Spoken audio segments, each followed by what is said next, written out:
पिछली वीडियोस में हमने कॉनकेव और कॉन्वेक्स मिरर्स या उर्दू में जिन्हें हम कहते हैं मकर और मुहद्दब आइनों के बारे में पढ़ा और इनकी खसूसियात को समझा।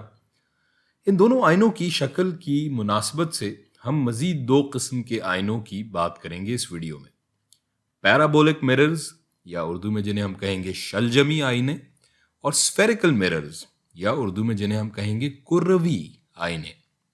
ये दोनों तरह के आईने दरअसल कॉन्वेक्स और कॉनकेव मिरर्स बनाने के लिए ही इस्तेमाल होते हैं। हम एक कॉनकेव मिरर या मकर आईने की मिसाल के जरिए इस बात को समझने की कोशिश करते हैं। फर्ज करें ये हमारा एक कॉनकेव मिरर है जो कि एक पैराबोलिक मिरर या शलजमी आईने से बना है। पैराबोलिक इसे इसलिए कहते हैं क्योंकि इसकी शक्ल एक पैराबोला जैसी है। इस पैराबोलिक मिरर की खुसूसियत यह है कि ये अपने ऊपर गिरने वाली तमाम रोशनी को अपने सामने एक नुक्ते पे मरकूज कर देता है।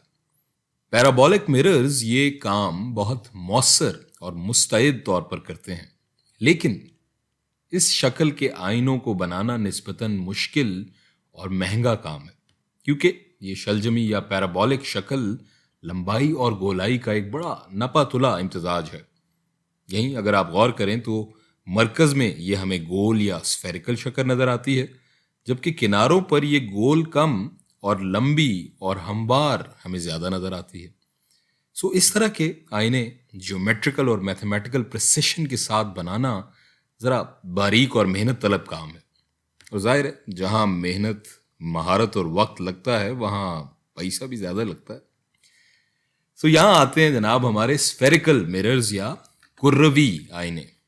ये आईने आप समझ लें बड़े स्फेयर्स या कुर्रों के टुकड़े होते हैं, और गोल या 3 डायमेंशन में कुर्रवी शक्ल कह लें, ये बनाना निस्बतन काफ़ी आसान काम है। लेकिन यहाँ एक मसला पैदा होता है जो कि हम इन रे डायग्राम्स में यहाँ देख रहे हैं कि ये आईने रोशनी को एक नुक्ता वाहिद पर मरकूज नहीं करते। जैसा कि हम यहाँ देख रहे हैं कि ये जो दरमियानी हिस्सा है, यहाँ से मुनक्किस होने वाली शुआएं तो एक नुक्ते पर मरकूज होती नज़र आ रही हैं, मगर किनारों से मुनक्किस होने वाली शुआएं इस नुक्ते पे नहीं मिल रही। सो इसका एक सादा और बज़ाहिर हल यही है कि किनारे काट दिए जाएं और उतना ही हिस्सा इस्तेमाल किया जाए इन कुर्रों या स्फेयर्स का जो रोशनी को एक नुक्ता वाहिद पे मरकूज कर रहा हो। सो ये आईना छोटा होता जाएगा, और यहाँ हम देख सकते हैं कि ये छोटा टुकड़ा शुआओं को एक नुक्ते पे मरकूज कर रहा है। स्फेरिकल मिरर्स हमारे ये बनाने में सस्ते और आसान होते हैं, लेकिन ये उमूमन छोटे टुकड़ों या छोटे आईनों के तौर पर ही बनते हैं और इस्तेमाल होते हैं, मसलन लेबॉरेटरी वगैरह में या नज़र के चश्मे वगैरह बनाने में, जहाँ हमें बड़े और बिल्कुल मैथमेटिकली एंड जियोमेट्रिकली एक्यूरेट और प्रिसाइज आईने दरकार होते हैं। मसलन स्पेस टेलीस्कोप्स वगैरह में दूर दराज की कहकशाओं और सितारों के मुशाहिदे के लिए तो वहाँ ये पैराबोलिक मिरर्स ही इस्तेमाल होते हैं।